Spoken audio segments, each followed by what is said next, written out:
of the program, you can download the latest version of Advanced Skincare from here. Double-click on installation tab to start the installation process. This is all. Step 2. Click Next to install it. Step 3. Click Accept to accept the terms.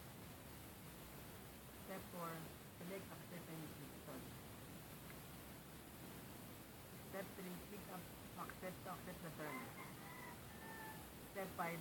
Change the folder that contains the installation file by clicking Browser.